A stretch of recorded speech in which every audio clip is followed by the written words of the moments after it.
बिस्मिल्लाहिर्रहमानिर्रहीम अस्सलाम वालेकुम। आज हम सेकंड ईयर मैथ्स है analytical introduction to analytical geometry, उसमें हमने क्या करना है, उसमें हमने काम ये करना है कि आज जो टॉपिक हम डिस्कस करने जा रहे हैं वो है एक्सिस, रोटेशन ऑफ एक्सिस।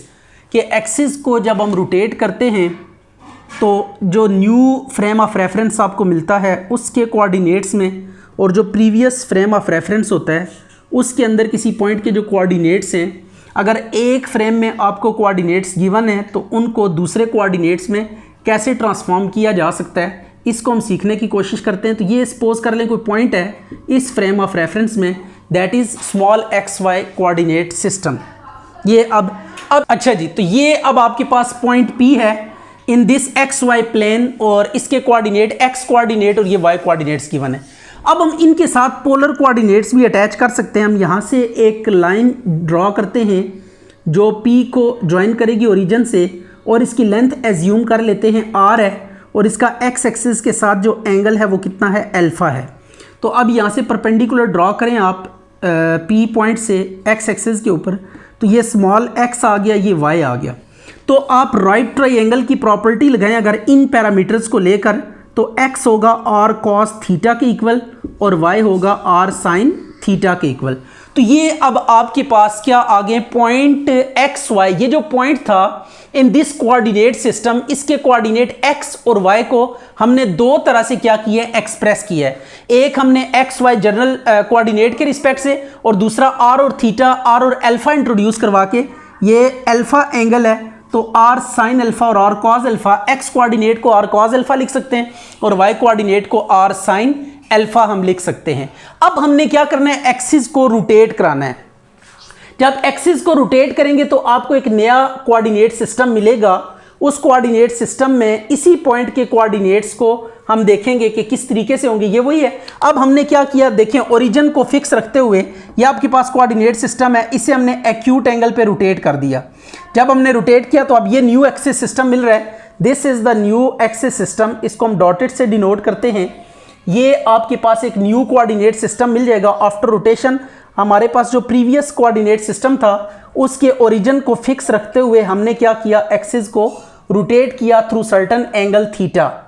तो जब आपने एंगल थीटा पे रोटेट किया है, ये एंगल थीटा पे रोटेट करने के बाद जो आपके पास नया कोऑर्डिनेट सिस्टम मिला, इसको कैपिटल एक्स और कैपिटल वाई से क्या कर देते हैं, डिनोट कर देते हैं। अब वही पॉइंट हम लेते हैं यहाँ पे P वाला, ये पॉइंट वही है, लेकिन अब इसके जो कोऑर्डिनेट्स हैं वो इसके रिस्पेक्ट से नहीं लेंगे, इसको हम बीच में से थोड़ी देर के लिए रिमूव कर देते हैं और जो नया कोऑर्डिनेट सिस्टम है कैपिटल एक्स वाई, इसके रिस्पेक्ट से इसके कोऑर्डिनेट्स को यहाँ पे डिस्प्ले करते हैं। ये कैपिटल एक्स और कैपिटल वाई ये कोऑर्डिनेट्स होंगे। अब इन कोऑर्डिनेट्स को राइट ट्रायंगल की प्रॉपर्टी लगा के किस तरीके से हम रिप्रेजेंट कर सकते हैं, इसके लिए हम क्या करेंगे, यहाँ से ओरिजिन से, ये ओरिजिन है, ओरिजिन से हम क्या ड्रॉ करेंगे, एक वेक्टर ड्रॉ करेंगे P पॉइंट तक, ये वेक्टर ड्रॉ किया। आप जानते हैं कि इसका प्रीवियस कोऑर्डिनेट सिस्टम के साथ जो एंगल था इट वाज व्हाट, अल्फा। ये एंगल अल्फा था प्रीवियस कोऑर्डिनेट सिस्टम के साथ, जो पुराना हमारे पास स्मॉल x और स्मॉल y एक्सिस के हिसाब से जो एंगल था वो अल्फा था। तो अब हमें ये वाला एंगल चाहिए नए कोऑर्डिनेट सिस्टम के साथ। ये जो हमने OP वेक्टर ड्रॉ किया है, अब इसका हमें इस कैपिटल X के साथ एंगल चाहिए, तो थीटा मीन हमें बीच में से एलिमिनेट करना पड़ेगा। टोटल एंगल अल्फा था, थीटा अब हमें नहीं चाहिए, तो it would be alpha minus theta, right हो गया। तो जब अल्फा माइनस थीटा आप ले लेंगे तो अब यहां से परपेंडिकुलर ड्रॉ करें कैपिटल X के ऊपर, X एक्सिस के ऊपर, तो अब ये X इज इक्वल टू, ये R लेंथ वही है, इसमें कोई फर्क नहीं पड़ा क्योंकि ओरिजिन कोइंसाइड कर रहा है पहले और नए वाले सिस्टम का। तो ये R cos alpha minus theta, यहाँ पे भी राइट ट्रायंगल की प्रॉपर्टी लगा के बेस ओवर हाइपोटेन्यूज और परपेंडिकुलर ओवर हाइपोटेन्यूज वाला फार्मूला लगाएं और x और y की वैल्यू कैलकुलेट करें, तो ये आपके पास आ जाएगी R sin alpha minus theta, right हो गया।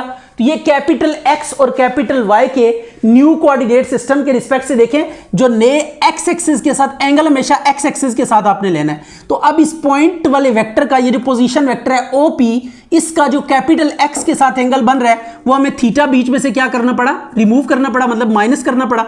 तो जो बाकी एंगल बचेगा, अल्फा टोटल एंगल था यहां तक, थीटा को हमने निकाल दिया अल्फा माइनस थीटा। अब ये डे X के साथ इस OP वाले वेक्टर का एंगल है अल्फा माइनस थीटा, तो अब इसके सामने जो कंपोनेंट होगा एंगल के सामने ये साइन होता है हमेशा, और जो एडजेसेंट होता है वो कॉज होता है। अब वैसे राइट ट्रायंगल, यहाँ पे इसको राइट ट्रायंगल मानते हुए, OPQ को राइट ट्रायंगल मानते हुए भी आप कैपिटल, ये एक्स के ऊपर एक्स कोऑर्डिनेट है और ये वाई एक्सिस के पैरेलल है। अगर इसको नोट करें तो ये वाई एक्सिस के पैरेलल है, ये कैपिटल वाई होगा। तो कैपिटल एक्स और कैपिटल वाई को हम इस तरीके से लिख सकते हैं। तो अब आपके पास जो इंफॉर्मेशन अवेलेबल है अभी तक वो कुछ इस तरह से है कि स्मॉल एक्स कोऑर्डिनेट सिस्टम में हमारे पास एक्स की वैल्यू कितनी है, आर कॉज एल्फा, और y is equal to r sine alpha. This is known, ये स्मॉल x की वैल्यू और ये स्मॉल y की वैल्यू। इसी तरह आपके पास कैपिटल x और कैपिटल y की वैल्यूज भी गिवन है, that is r cos alpha minus theta, and capital y is what, r sine alpha minus theta. Is it clear? अब कॉज एल्फा माइनस थीटा का फार्मूला ओपन कर दे जो first year में आपने पढ़ा है, तो ये फार्मूला कितना है, cos alpha cos beta, minus है तो प्लस आ जाएगा sine alpha sine beta. Are को अंदर हम मल्टीप्लाई कर देते हैं और आर को मैं लिखता हूं r cos alpha into cos theta plus r sine alpha into sine of theta. तो अब आर कॉज एल्फा की वैल्यू आपके पास अवेलेबल है, आर साइन एल्फा की वैल्यू अवेलेबल है।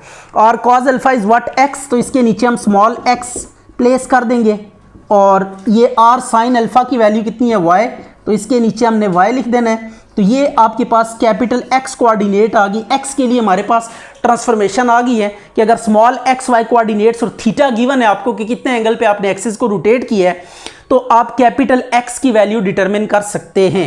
ये वो एंगल है जिस पे हमने न्यू एक्सिस रोटेट करके अचीव किए हैं, और एक्स और वाई प्रीवियस कोऑर्डिनेट सिस्टम में आपके पास कोऑर्डिनेट्स हैं।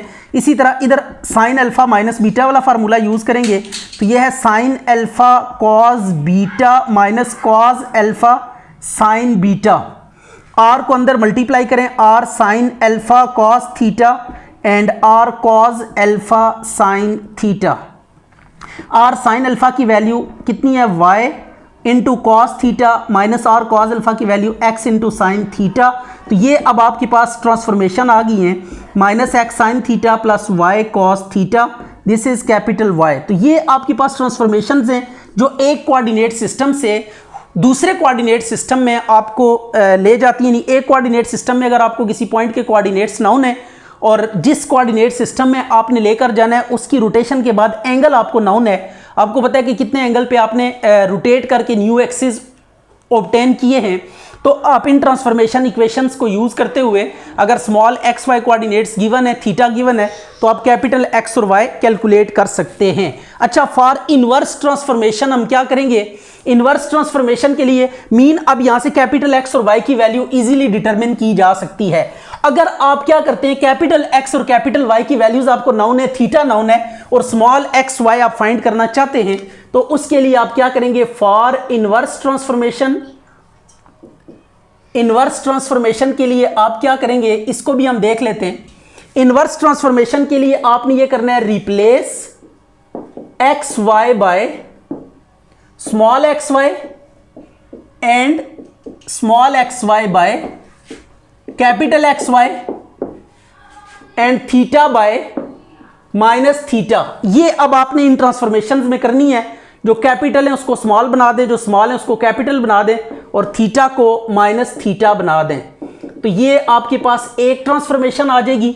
और इसी तरह आपके पास y के लिए जो ट्रांसफॉर्मेशन आएगी, minus x sine minus theta plus Y cos minus theta. अब कॉज में एंगल का नेगेटिव अब्सॉर्ब हो जाएगा, तो x is equal to X cos theta आ जाएगा, माइनस वाई साइन थीटा आ गया, and y is equal to negative बाहर आ जाता है साइन में, तो ये माइनस माइनस प्लस होके एक्स साइन थीटा, और कॉज में एंगल का नेगेटिव अब्सॉर्ब हो जाता है, तो ये अब्सॉर्ब होके cos theta as it is आ जाएगा।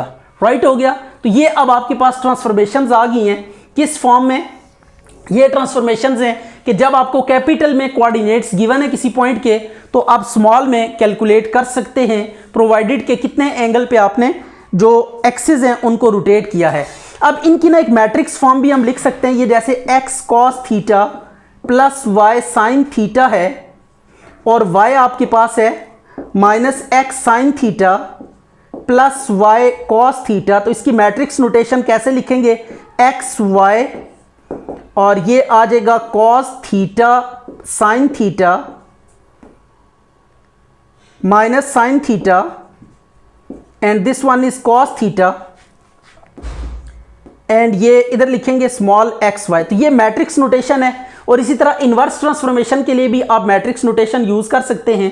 ये मैंने आपके पास कैपिटल एक्स और वाई वाली ट्रांसफॉर्मेशन है, अब इसी तरह स्मॉल वाली लिख के इनको भी मैट्रिक्स नोटेशन में हम कन्वर्ट कर सकते हैं। तो सम टाइम आपको ना मैट्रिक्स नोटेशन भी इसकी यूज़ करना पड़ जाती है और उससे आप फर्दर कुछ ट्रांसफॉर्मेशंस फाइंड कर लेते हैं या जो कुछ वैल्यूज़ आपको गिवन होती हैं उनको यूज़ करते हुए आप जो रिमेनिंग है यानी स्मॉल एक्स वाई अगर आपने डिटरमिन करना है, कैपिटल में गिवन है, तो आप ये मैट्रिक्स नोटेशन भी यूज़ करके रिज़ल्ट अचीव कर सकते हैं। यह आ गया साइन थीटा और कॉस थीटा और ये आ गया एक्स वाई। तो अब इन ट्रांसफॉर्मेशन के लिए इन ट्रांसफॉर्मेशन के वैलिड होने के लिए ज़रूरी है कि ये जो आपके पास कोफिशिएंट मैट्रिक्स है इसका डिटर्मिनेंट ज़ीरो नहीं होना चाहिए। अगर आप कोई ट्रांसफॉर्मेशन डिफाइन करते हैं और कोफिशिएंट मैट्रिक्स का डिटर्मिनेंट ज़ीरो हो जाता है तो वो ट्रांसफॉर्मेशन आपके लिए रूल्ड आउट हो जाती हैं, उन ट्रांसफॉर्मेशन को आप यूज़ नहीं कर सकते। अच्छा जी, ये अब आपको गिवन है इन एक्स वाई यानी स्मॉल एक्स वाई की वैल्यू गिवन है। ये स्मॉल एक्स है 5 और ये स्मॉल वाई है 3। आपने कैपिटल एक्स डिटरमिन करना है और कैपिटल वाई डिटरमिन करना है। तो इसके लिए फर्स्ट ऑफ ऑल हम ट्रांसफॉर्मेशन लिखेंगे कैपिटल एक्स और वाई वाली। यह है x cos theta plus Y sine theta और Y equal to minus x sine theta plus Y cos theta. ये अब आपके पास कैपिटल एक्स और कैपिटल वाई की वैल्यूज़ हैं, इनको आपने स्मॉल एक्स वाई की वैल्यूज़ यूज़ करते हुए कैपिटल फाइंड करने। तो इसकी जगह पे एक्स की वैल्यू 5 पुट करेंगे। कॉस थीटा आपके पास कितना है 45, वाई अब आपके पास 3 है साइन 45। तो ये आ जाएगा x is equal to 5 1 by under root 2 plus 3 into 1 by under root 2। तो x is equal to 5 plus 3 by under root 2। तो कैपिटल X आ जाएगा 8 बाय अंडर रूट 2। राइट हो गया। इसी तरह y की वैल्यू फाइंड करने के लिए स्मॉल x की वैल्यू 5 साइन एंगल वही है 45 डिग्री प्लस y 3 है कॉस 45 डिग्री। तो y is equal to minus 1 by under root 2 plus 3 into 1 by under root 2। तो y is equal to minus 5 plus 3 by under root 2 आ जाएगा। तो y would be minus 2 by under root 2। तो ये capital में इसके जो पॉइंट के कोऑर्डिनेट्स आएंगे वो आ जाएंगे minus 2 by under root 2 and 8 by under root 2। अच्छा, अब यहाँ पे भी वही चीज़ है, लेकिन एक प्रॉब्लम ये है कि यहाँ पे थीटा अपनी असल फॉर्म में नहीं गिवन, बल्कि अगर हम यहाँ से कैलकुलेटर से tan इनवर्स की वैल्यू कैलकुलेट करते भी हैं तो वो बड़ी भयानक सी वैल्यू आएगी। तो हम यहाँ से स्ट्रेट अवे क्या कर लेते हैं, छोटी सी ट्रिग्नोमेट्री यूज़ करते हैं और इसको हम साइन और कॉज यहाँ से डायरेक्टली कैलकुलेट कर लेते हैं। आपको ये बात पता होनी चाहिए कि जब कभी भी आपके पास tan की वैल्यू गिवन हो तो वहाँ से आप साइन और कॉज ईजीली क्या कर सकते हैं, फाइंड कर सकते हैं। तो sine theta is equal to cos theta is equal to, ये डायरेक्टली हम वैल्यू कैलकुलेट करेंगे साइन और कॉस की by using the value of tan। तो tan के सामने देखें ऊपर 1 है, ये साइन के सामने लिख दें, और नीचे 3 है, ये कॉस के सामने लिख दें, और दोनों का डिनोमिनेटर एक जैसी वैल्यू से फिल करेंगे। स्क्वायर रूट लगा के 1 का स्क्वायर प्लस 3 का स्क्वायर, 1 का स्क्वायर प्लस 3 का स्क्वायर। तो ये आ जाएगा 1/1 प्लस 9, तो इट इज़ 1/√10। तो ये आ गया sine theta and in a similar way cos theta की वैल्यू भी क्या आ जाएगी 3/√10। अब आपने ट्रांसफॉर्मेशन इक्वेशन यूज़ करनी है। सिंस कैपिटल X किसके इक्वल है, x cos theta plus y sign theta, और कैपिटल Y किसके इक्वल है, minus x sign theta plus y cos theta. अब जो जो वैल्यूज़ आपको ऊपर नाउन है उनको सब्स्टिट्यूट करें और अननाउन की वैल्यूज़ आपके पास आ जाएंगी। कॉस थीटा आपके पास कितना है 3/√10 प्लस y की वैल्यू 10 और ये 1/√10 आ गया। तो 15 3 = 45, तो ये 55/√10 आ जाएगा। और y is equal to minus x की वैल्यू 15, साइन की वैल्यू 1/√10 और कॉस की y की वैल्यू आपके पास 10।